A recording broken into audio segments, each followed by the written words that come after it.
MVC record. Batidas on the beat.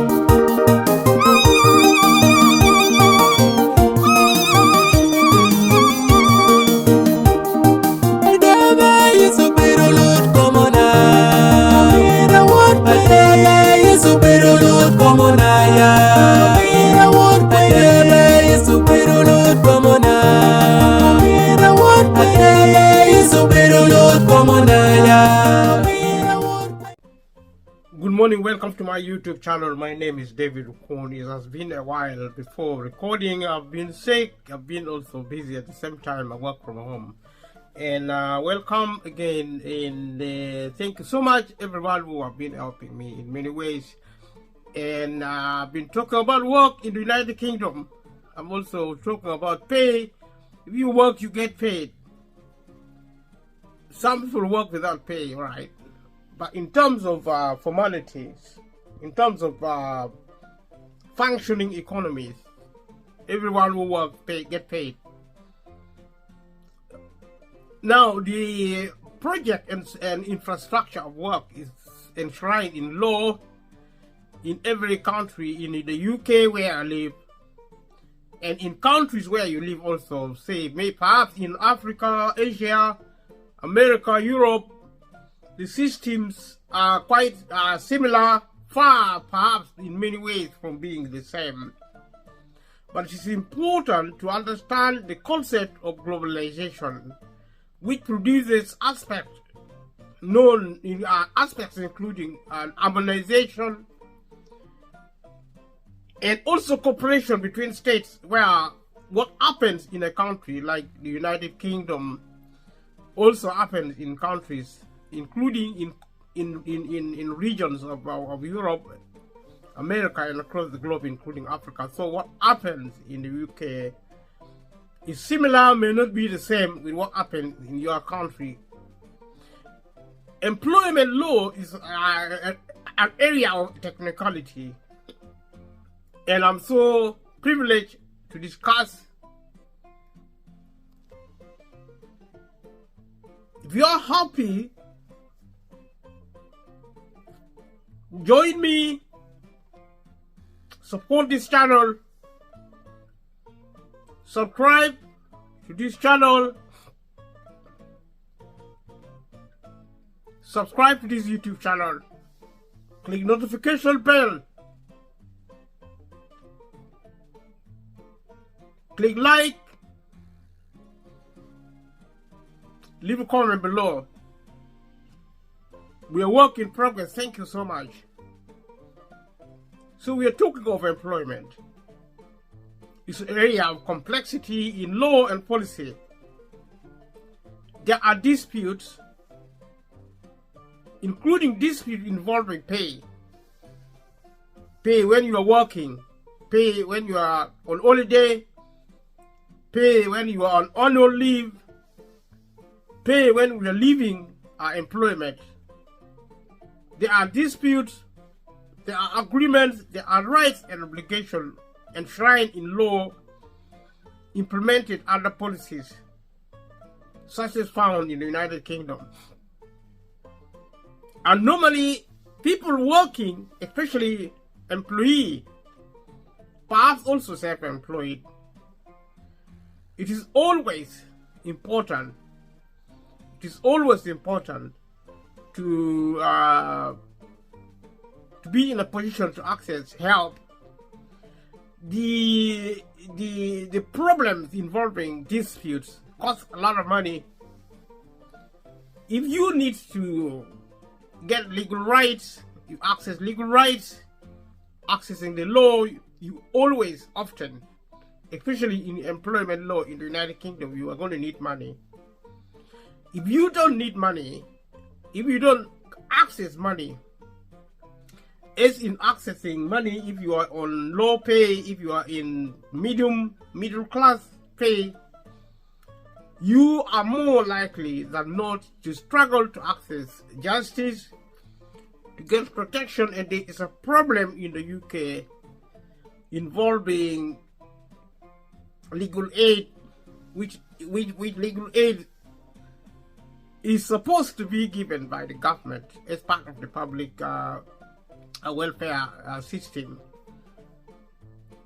If you watch this video and the rest of the other video, I've been talking about cuts. Governments or politicians may talk of reforms, they may talk of efficiency saving, but I talk of cuts because it's the same thing. It's easier for people to understand the government is making cuts of funding. The public service, public sector is being sold off to private companies. Private companies operate businesses if they make profit. If it doesn't, it is shut down. In the process, a lot of public infrastructure being sold off is being shut down. Because if you don't make profit, especially if you don't maximize profit, you shut things down. If you're a big business, especially. This is what is happening. This will continue to happen. The system of access to justice within funding for legal aid has suffered the consequences of government cuts. If you have access to your MP, if you are a family or a community, you can mobilize to try and communicate with your local leaders, your local MP. You elect them and let them go and talk to Parliament, and let Parliament talk to governments. Support people on low income to access justice more. And therefore, we also have organizations, because you see, if you are to access the solicitors, which are lawyers, most of them are, if not all of them, are experts in fields, including, especially in employment. Employment is really highly structured. Especially the law of employment is quite structured. Normally, advice is given by specialists. And if you go to organizations like Citizen Advice in the United Kingdom, which I spoke of, the biggest advice service in the UK, there are going to be expert teams within the organization. You contact your nearest Citizen Advice to get help. Then you are also referred from there to specialist lawyers on employment. Because not everybody gives employment law advice at Citizen Advice. Either expert lawyers, mostly expert lawyers, giving advice, and also legal advisors can be trained to gain a deeper level of expertise, perhaps also good experience, to support on basic advice in aspect of employment dispute. And organizations like ACAS also working with in partnership with Citizen Advice and other organizations. These are systems of advisory, legal advisory service in the UK, which I've been referring to. You can also refer to their website. You can refer also to gov.uk, which is the government UK government website, to get all these types of information. The employment is an economic factor. It is also a social factor in terms of welfare. And therefore, it is so necessary for individuals or groups advising governments, especially on matters of policy, employment policy, to consider, being more flexible, more integrated in advising government, especially on the matters involving pay, talk of national minimum wage, and also national living wage, which is a semantic indifference, or it doesn't matter what you call these things. The level of pay have to go up to get the British people out of poverty. I've repeated this point. And the primary reason I'm discussing employment and also employment law is to look at income in relation to the cost of living crisis, which I have been talking about, which I also said I will be discussing it in terms of different perspectives, including employment and all the other aspects involving income. And also in terms of income and welfare, it is a very important aspect, because it's the main way of getting the British people out of poverty And similarly, in your country, employment is a function to get you out of poverty. As somebody who may not be rich necessarily, because I don't think you can be employed and be rich unless you're paid millions per annum in salary, which is very rare. There are CEOs, there are directors who may be paid if they're working for corporate empires across the globe. It is not unknown that working for a living can make you a millionaire, but very rarely. And most millionaires and billionaires are entrepreneurs or investors, shareholders, and all that. We have discussed this generally. Going forward, we will be refining these types of discussion. And like I said, the most important thing in employment dispute is to be in a position where you access service in terms of accessing lawyers, but you can also access free service such as citizen advice. The problem with citizen advice is actually funding, and if you have an MP, go to your MP and talk about citizen advice and all the other organizations which help you in terms of employment advice, housing, and benefit. These are functions to keep you or get you out of poverty if it is implemented fairly and effectively. So I've been talking about this. Going forward, I'll be repeating this point. Stay tuned, continue watching. Thank you so much for your help. Subscribe to this YouTube channel if you haven't subscribed already, and leave a comment below. Click notification bell and click like to support in different way, one way or the other. We are a small project, we are work in progress. It's been a long time waiting, but also aiming to improve this material in one way or the other. Is a learning process through and through. It is fulfilling, but it is very challenging, and thank you so much for your support.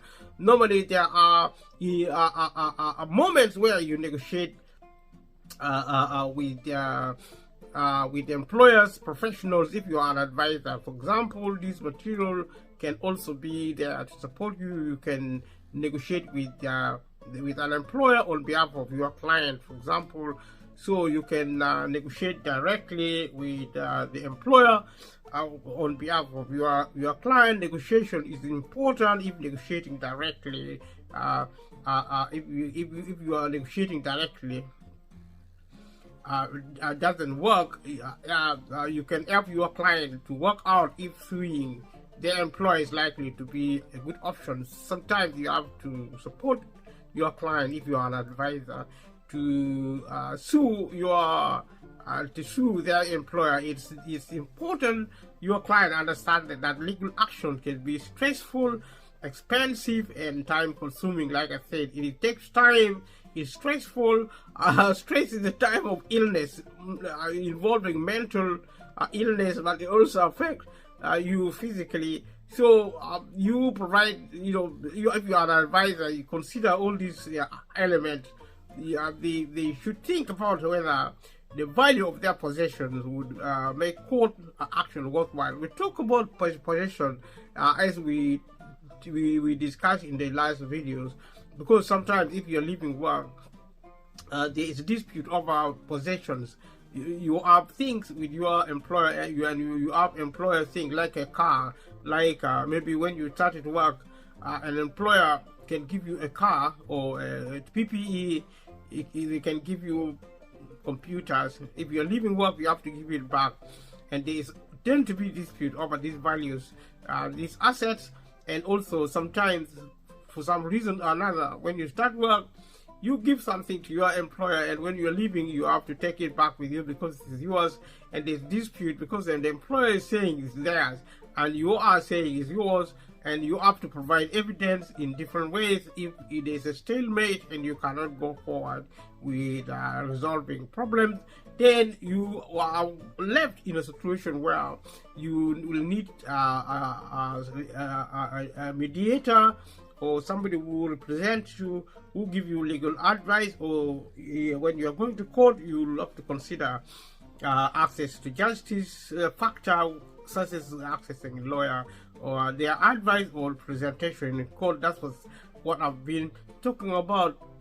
And there are pros and pluses, because normally people talk of suing others. If you are a small man or woman, it costs a lot of money and time. Is stressful, time consuming. You can get more help from an employment specialist or by contacting the expert advice team. That's what I already spoken about expert lawyers, like specialists, like solicitors in the United Kingdom, and also expert advice teams such as could find with their citizen advice service. So if your employer won't give certificates back, sometimes they will refuse to give certificates back. Certificates for things like professional qualification belong to you, even if your employer paid for them. And if the training you can get, if you are working, you provide your employer will provide a training as part of staff development, or professional development program funded by the government, by your boss, your employer, and you undergo this training to develop professionally. And you also get qualification, which is certified, and it is your property. This material is said this is legal material and giving you a rights, and you have to be aware of these things, because some employers can refuse to give you certificates because they say they paid for it while you're working for them, while you train. But the information we have here is that you own those certificates. In the event of dispute, you need to know your rights. The professional qualification and the certificate you get, the certificates belong to you as your property. When you are leaving work, your employer should give it back to you. If they don't, then you know they are infringing your right. And if you are to present yourself in court, you specifically make references to these laws in court and pointing that there is no basis for your employer refusing to give your property. Because in law, sometimes if you refuse to give somebody's property, it can be a criminal offense as well, which is not what we are talking about here. This is a civil system. It's not crime, but it could be. And it says even if your employer paid for this certificate, and sometimes you pay for the certificate, your employer still doesn't want to give you back. Some employers, when you're leaving work, they're very hostile, they're very vindictive. They may even refuse to give you references, but we'll talk about property. They just angle to sabotage your life one way or the other. I'm not saying employers are nasty, but life can be nasty. Especially if you are in dispute, if you're living, you don't live. Normally, people don't leave work peacefully. They have this because it's already a problem, and this problem can be taken on an industrial scale. Employees are small men and women. Employers are bigger, and sometimes they bully their employee. And in the event of dispute, they want to make them suffer. And sometimes justice is ignored or denied. And this material is there to support people who might need help. Also, employers will need help, because employees are not always innocent. They may be weak and smaller, but it doesn't mean they are good. It doesn't mean they are always good in relationship. They may be the one causing problems. They may be nasty. They may also be dishonest and try to take something they don't belong to. So if your employer will give them back, contact the training provider to ask for copies. So because you may need this material to get work, and your employer is trying to sabotage. Some of the advice you can get is to contact the training provider. People who provide the training, they may have copies. They can give you free copies, and perhaps sometimes you pay, sometimes you don't pay. But if you explain your circumstances with your employer, more likely than not, you're going to get copies of your certificate. They may sound trivial, but in terms of the working industry, if you are looking for a new employment, your certificate is extremely important. There will often be a small charge, but this can be a quicker and cheaper option than taking your employer to court. In terms of practicality, just like I said, sometimes you get paid, you are charged to pay, but the pay may be small. So it's a way of coping with possibilities and impossibilities. It's not really straightforward to go to court. I mean, you count opportunity costs. How much is it going to cost you to do one thing or another? Maybe, I mean, negotiation is always not about, it's about winning, and winning is not, doesn't mean you're going to get what you want, everything you want. When it comes to negotiation, you look at different values. What the weight of such values. I mean, is it worth really going to court, or you can't just take a few losses to gain other gain, to other values. Maybe get your certificate, get on with life, and go about your life, look for work, and the court may be an option.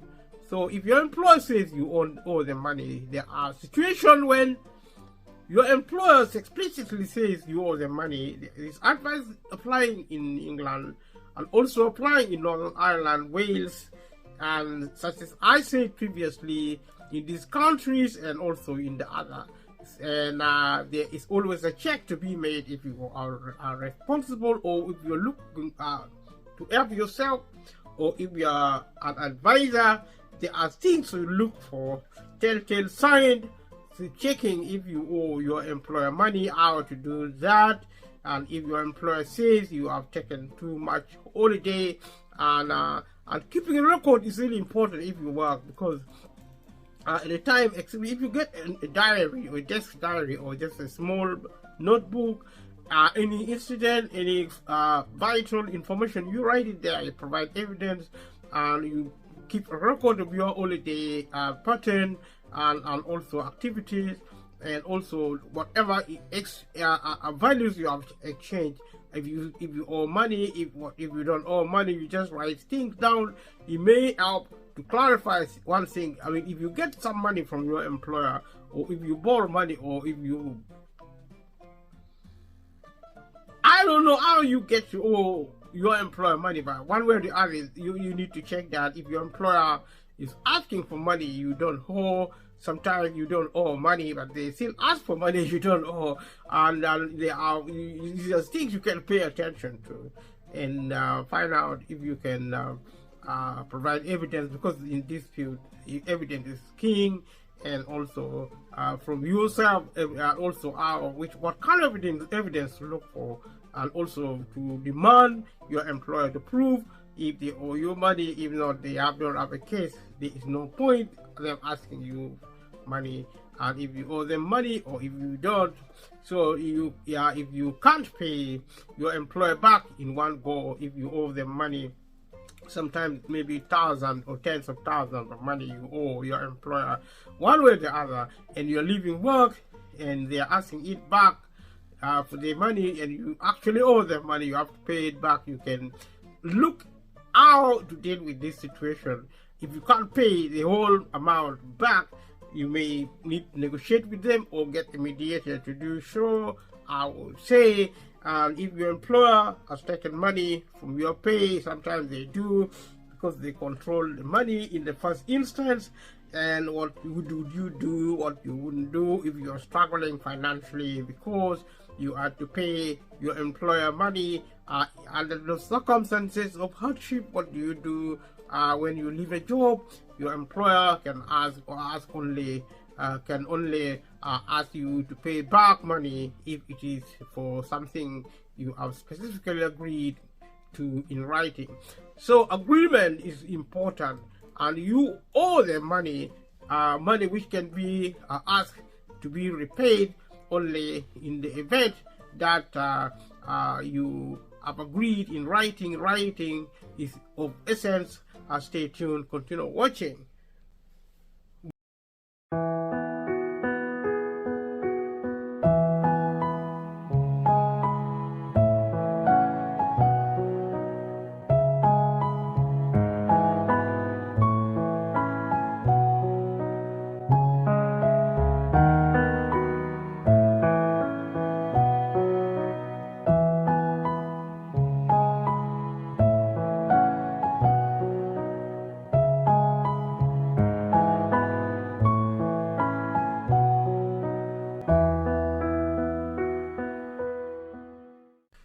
know, we are talking about dispute. We are talking about when you are leaving a job, and also when your employer is asking you, in this case, to pay money you owe them.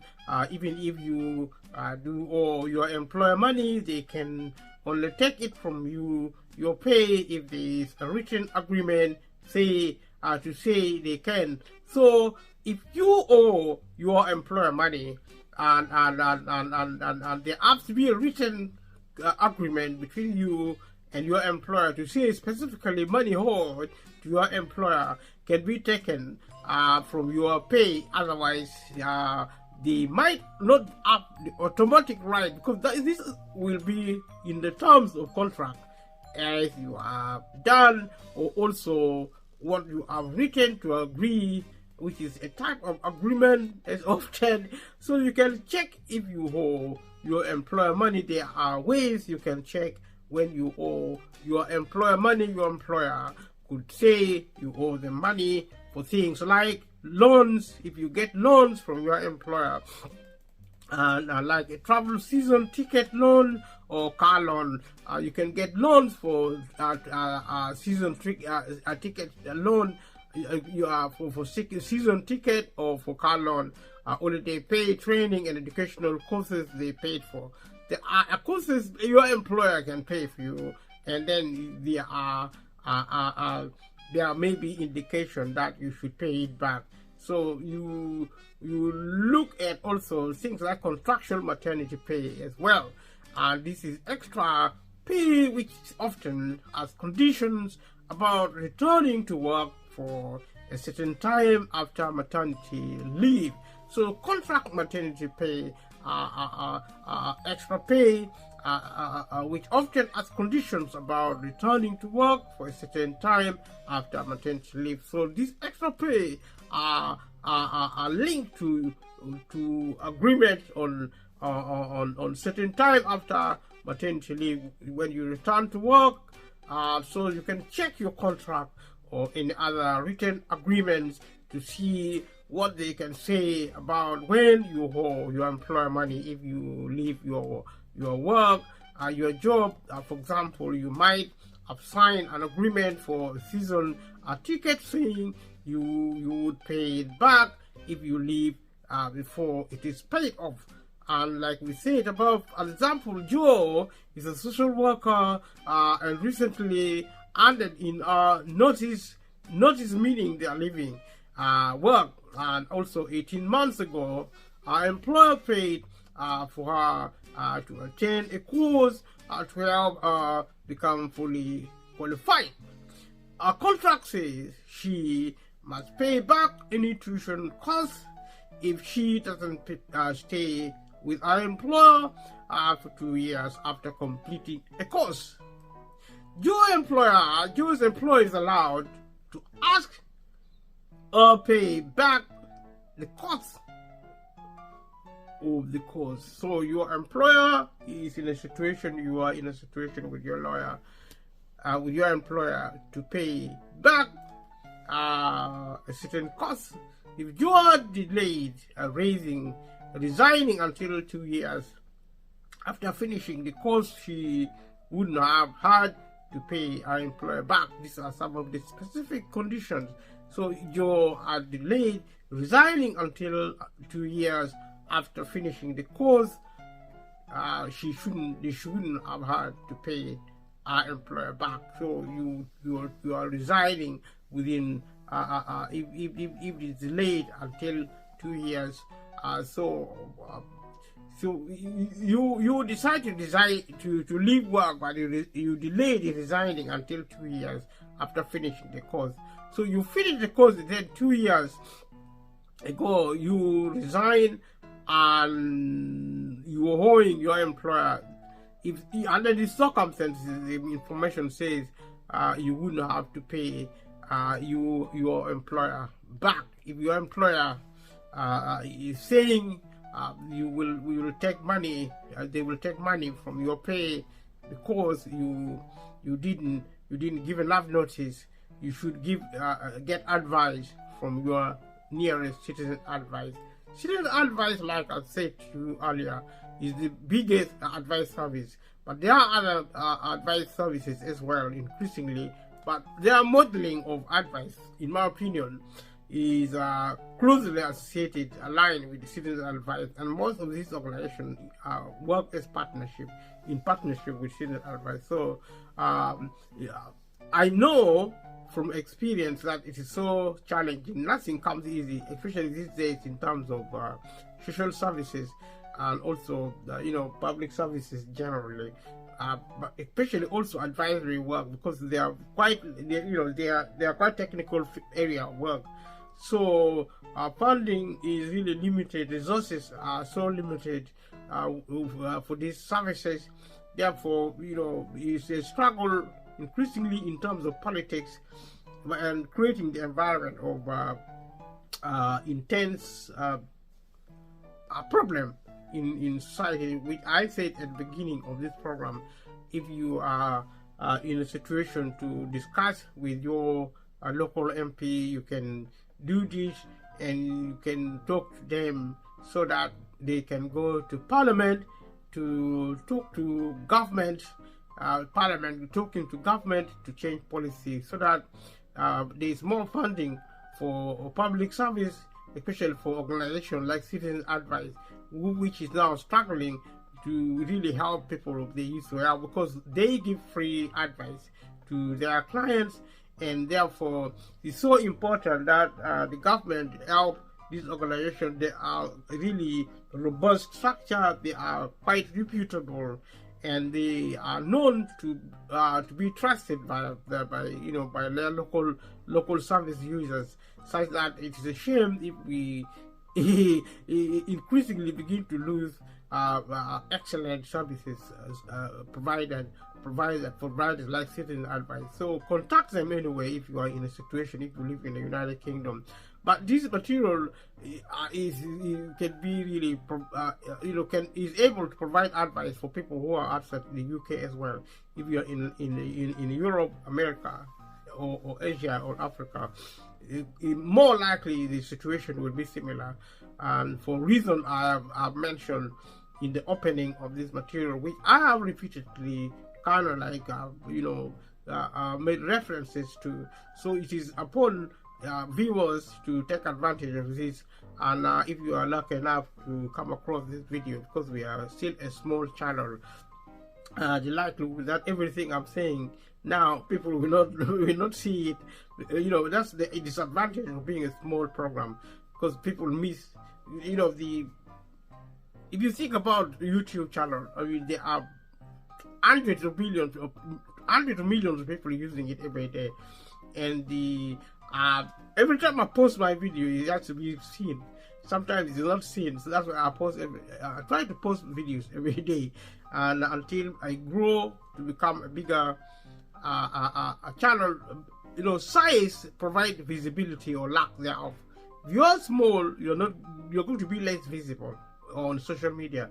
If you're big with big followers, you're going to provide visibility more. The more people watch your video, the more they actually see it, the more they access it, they have the opportunity to see it. So my role now is to do my best, assuming that millions of people will watch this video tomorrow, because that's what happened.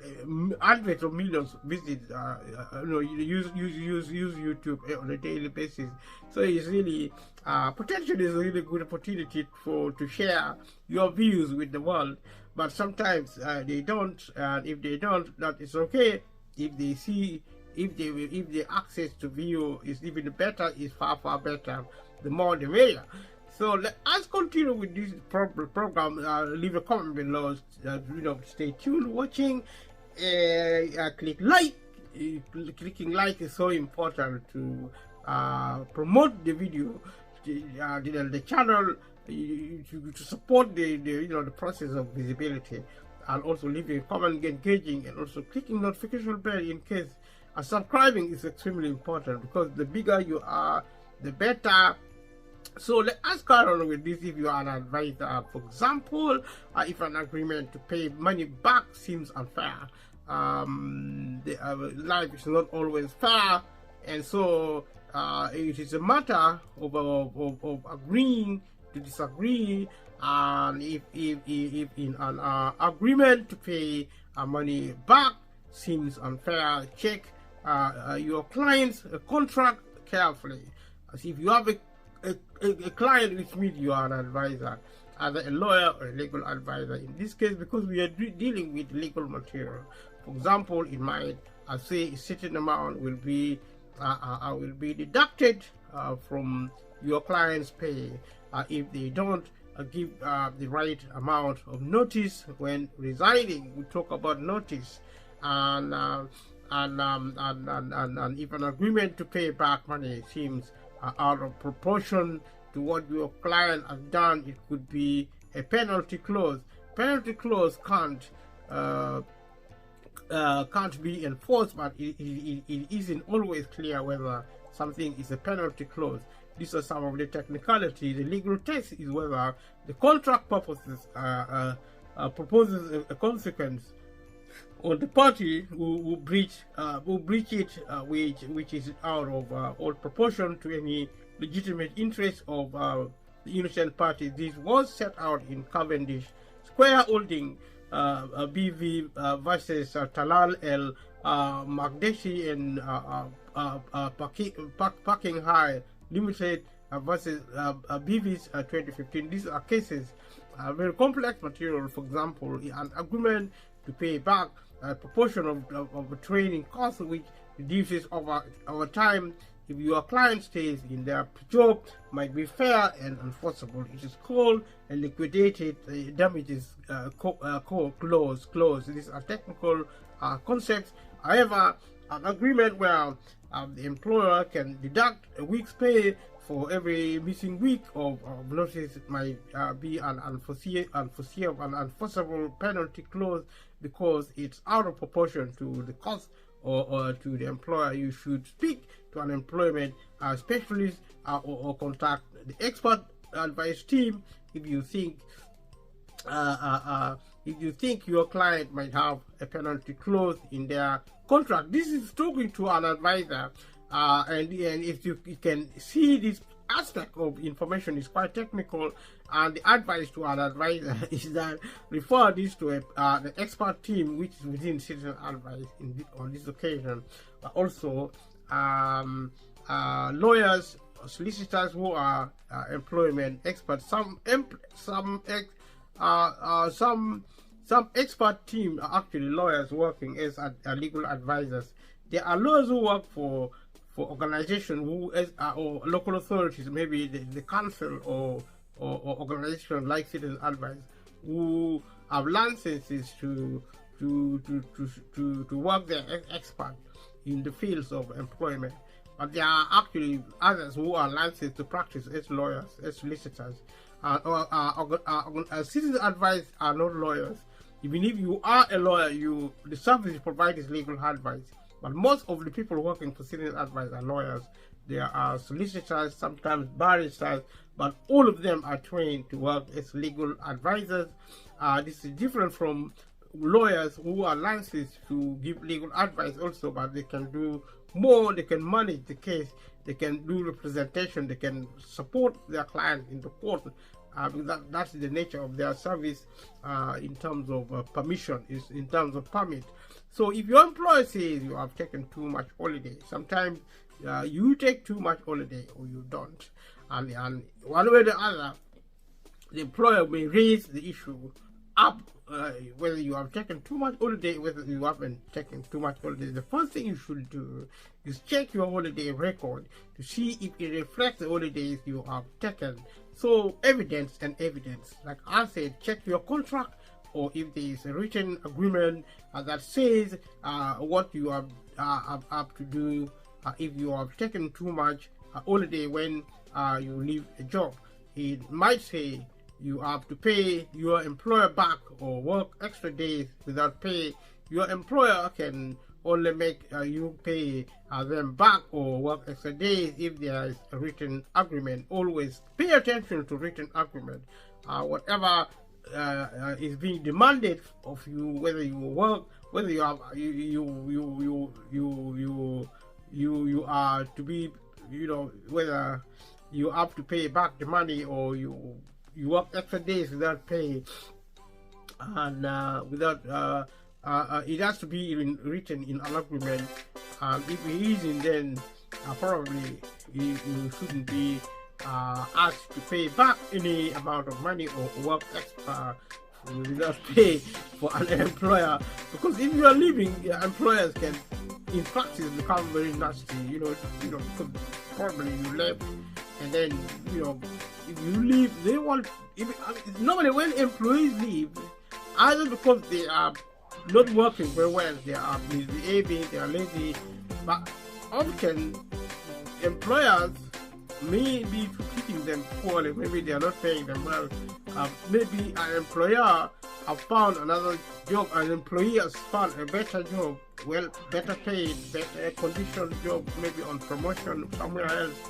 Then the employer is not really happy that the employee is leaving. They are trying to do anything to make their life difficult. I'm not saying that is what employers normally do, but when they do, then you have to know your rights in law and also understand your options, what you would be able to do and what you wouldn't be able to do. If it is in writing, for example, in your contract or written agreement, check if it is also, if it also says your employer can take the money you owe them from your final wages.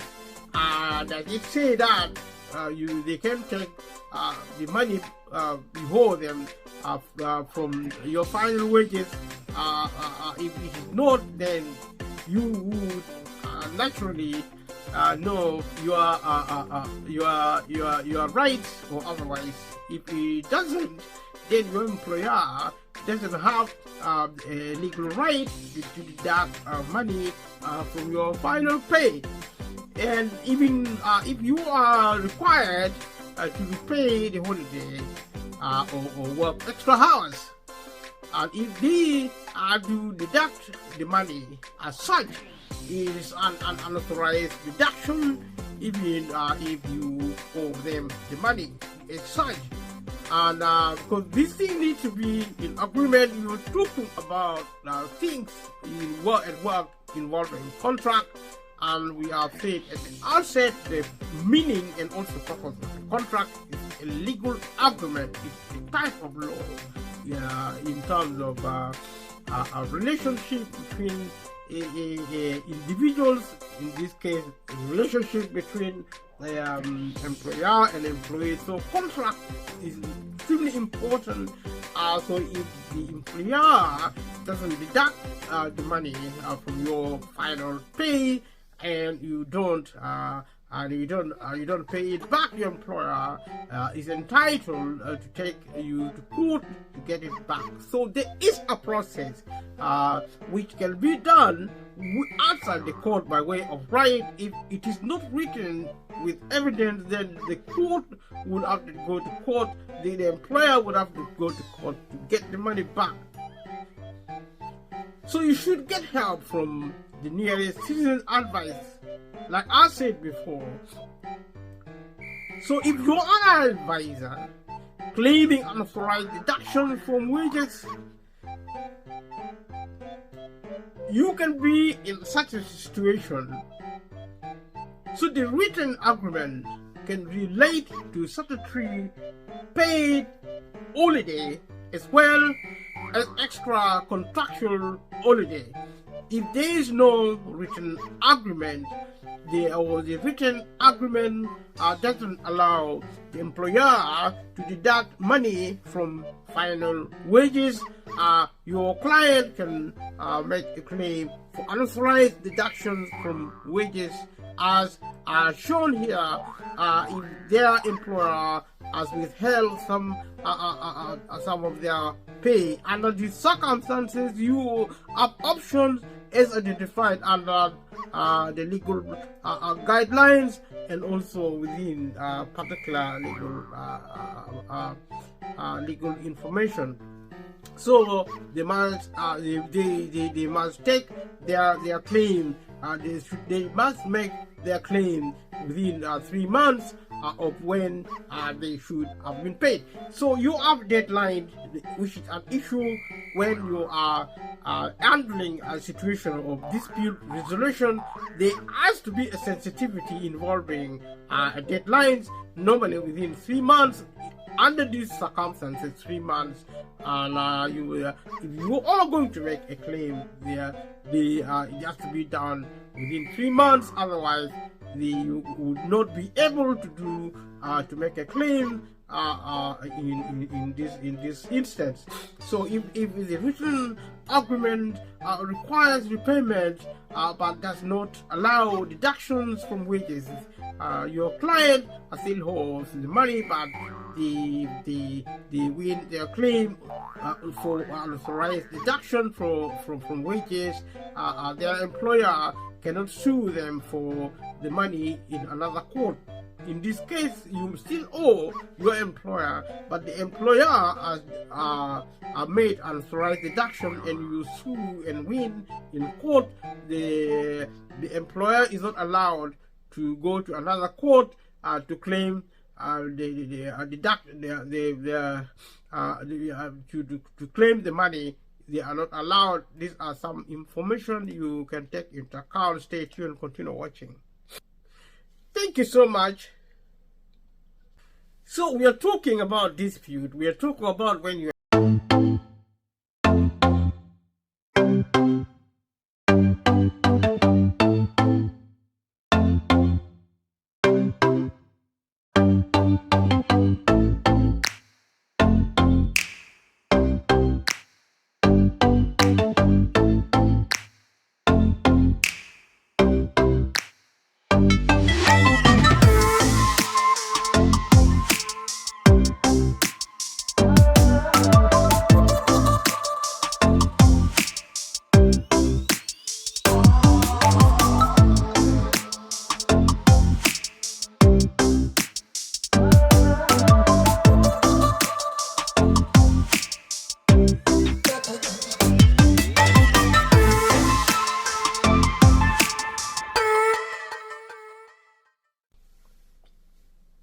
there are moments when your employer may be asking you to pay back the money you don't really owe. If you don't owe them, they can still ask you to pay it back. It's best to talk to your employer as soon as possible, especially if you think they might take money out of your pay. We have already explained this situation where employer might be able to take, they might decide to take money out of your pay even if you owe them money, even if you don't owe them money. Explain why you think you have made, they have made a mistake. Refer to your contract or terms and conditions if you need to. So you can do so when you know what your rights and options are. Don't ignore your employer if they are asking you to pay back money. If you don't pay, they could take you to court. The court will look at your contract and any other written agreements to decide if you owe the money. If you do, they will probably order you to pay it back. It's down to whatever evidence is existing. If you can't pay your employer back in one go, like we said previously, you may not be able to afford. If you do owe the money, check what your contract says about how you need to pay your employer back. You could have it in contract or otherwise. They are not allowed to take money out of your pay unless your contract says they can, as we said before, even if you do owe them. If your employer is allowed to take money from your pay, but this would cause you financial problems, speak to them as soon as possible. Talk about trying to negotiate with your employer. Explain why you cannot afford to pay so much in one go and offer to pay the money in installments. We already said before in our opening. I'm only going through to confirm what I already discussed with you.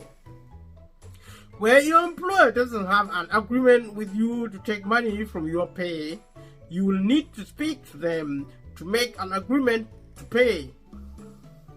Ask if you can pay it back in installments.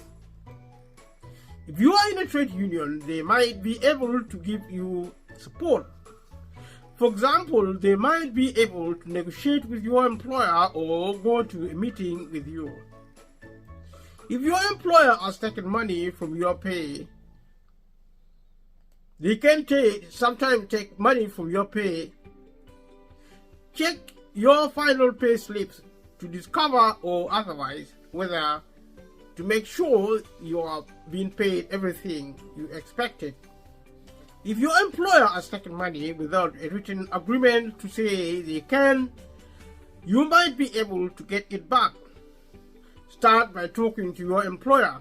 Explain why you think they are wrong. They have wrongly taken money from your pay, and ask them to pay you. Ask them to pay you the money back as soon as possible. If they refuse to pay you back, you might be able to make a claim for unauthorized deduction from wages to an unemployment tribunal. We're already repeating this point. We have discussed it previously. You should get advice from your nearest citizen advice on whether you have a claim. So if your employer has taken money for training which is necessary for your job, they might still pay you at least the minimum wage, the national minimum wage. The national minimum wage, check what to do if you don't think you are being paid the national minimum wage. The only time your employer can take money without any written agreement is to take back an earlier overpayment of wages.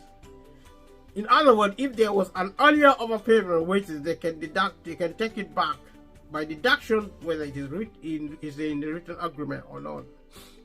So you're looking at information for advisors in the event of deduction for overpayment of wages. So you can check if your client's employer has correctly taken an overpayment of wages. Check if other deduction from your client's pay have been made correctly. Your client's employer cannot deduct money from their final pay unless there is a written agreement to say they can. Your client might be able to make a claim for an authorized deduction from wages. Stay tuned, continue watching. If you are struggling financially because you had to pay your employer money, what do?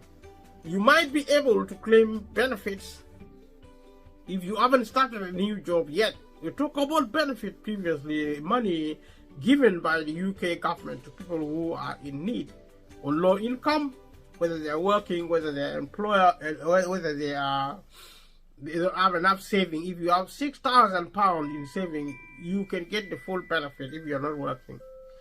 So it's important to know this information, because I spoke to a lady yesterday, and she phoned me to ask for advice. She's my friend, so she phoned me at home. So I was, giving her guidance. She was asking for some specific information. So when I explained to her about benefit, she didn't know anything about it. I was so surprised, because people should know. If you don't work and you have £6,000 in saving, and you are the right immigration status, you will be eligible to benefit. The best thing is to claim benefit from the Department of Work and Pension. Otherwise, you lose benefit, because if you are not working and you have savings, you can have saving up to £15,000, you still get benefit, but you may get less. But the thing about benefit, you can use the money to pay for your housing cost, for the council tax cost, and also for your livelihood. You need to buy food, to buy medicine, and to get transport, to look for work. They'll get a lot of support. And also maybe if you're in debt with your housing, you can ask for grants, and a lot of people do not know that the grant is not known, and it is shocking how people might not know their rights and the opportunities available. If the government is giving grants, or any energy company is giving grants to support you with the energy costs, beyond benefit, you can claim grant from energy company from if you are in debt, if you're struggling, and for water company as well, to reduce, they can write off your debts and you start all over again. But people do not have this information, and this information is online on a public website. You can read about it. You have to take responsibility, because if you don't, then you'll be suffering when there are actual opportunity. It's the nature of society, because I mean, if it is read online, especially these days, there is advantage. You need to really do some research, especially visiting gov.uk. If you don't know, there is an opportunity. You can also get small grants to start, a small business, or if you want to be self-employed. All this information are there. I'm not saying if they are easy to get. Nothing is easy, but if you claim benefit, you will get it, and there will be, especially if you are looking for work, because most of benefit have conditions attached to it. But if you're also sick, and it doesn't matter whether you have savings or not, if you're sick, sometimes you get benefit also for sickness. If you are an adult, if you are a child, if you have children, if you are an elderly, you get different types of benefits, which are not means tested. Means testing means if you benefit is means tested. If you have certain amount of money, you don't get it, or you get less. But most sickness benefit are not non-means tested, because even if you have a lot of money, you can still get it, and people have the option to do that. So stay tuned, continue watching, so you might be able to claim benefit if you haven't started a new job yet. You can check what benefit you can get online, and you can do the benefit calculation. I've actually discussed about financial support. If you watch this video, I said we are a small channel. I have actually recorded so many information on my video, but a lot of people are not watching it because it's a small channel. But we are work in progress, so stay tuned, continue watching. Thank you so much. If you are worried about getting into debt, work out your budget to see if you have enough money to live on. Therefore, you should also get advice about debts you have already incurred. So the same or similar situation with employment, and if you owe your employer money in one way or the other, the condition, the situation is similar to when you are in debt. If you come to an organization like Citizen Advice and you owe your employer or anybody else already, even if you borrow money from your friend, your family, this organization will treat it as debt. You get that advice, that support. A lot of the time, these advisors are lawyers or legal advisors on debt, and their service provided by this organization are normally free, which is a mega advantage for people on low income. And to repeat the point I already made, if you have an MP, and most people do your best to access your MP, collect information, collect data.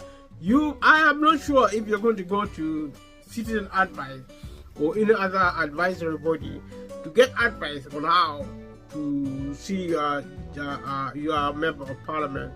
They may also advise you if you have a specific information you need to know, you want to raise with your member of parliament. I have never come across a situation, a client coming to say, I want to lobby my MP, I want to have an audience with my MP, advise me what I should say, what I should do, meeting my member of parliament on this issue, maybe employment, maybe child care, maybe child poverty, child benefit, or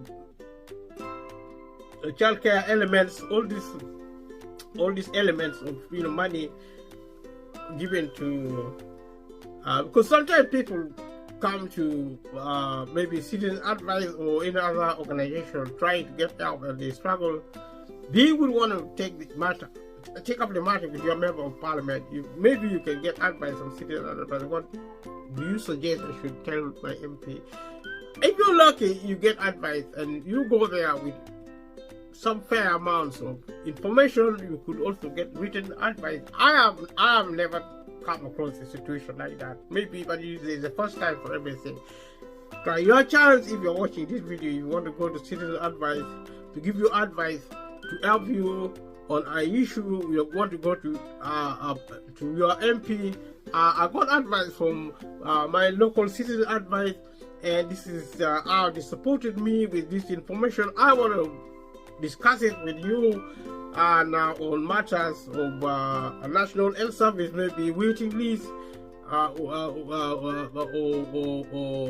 waiting time or waiting list on in terms of housing, waiting time in terms of healthcare.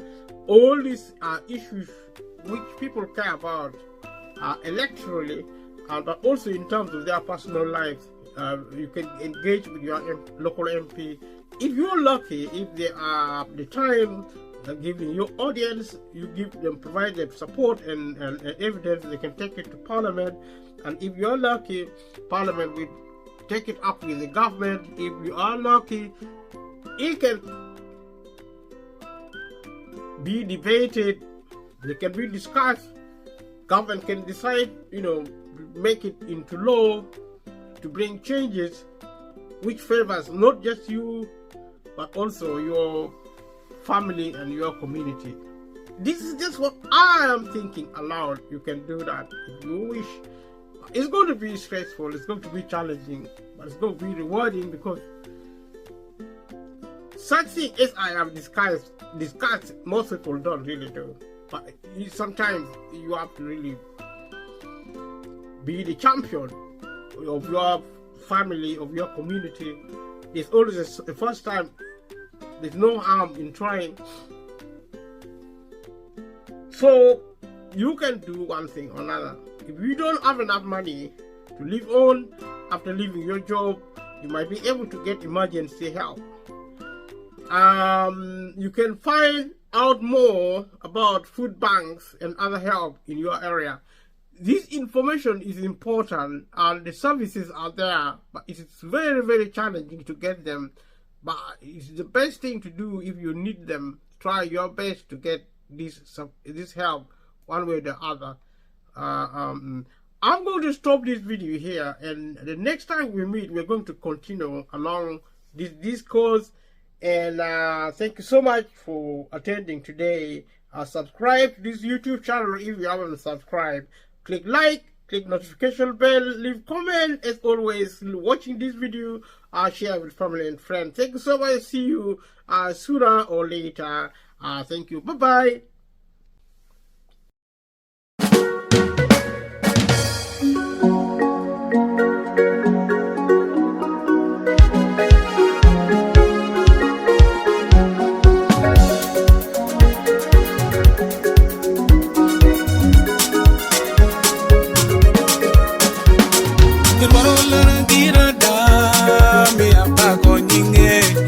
Yellow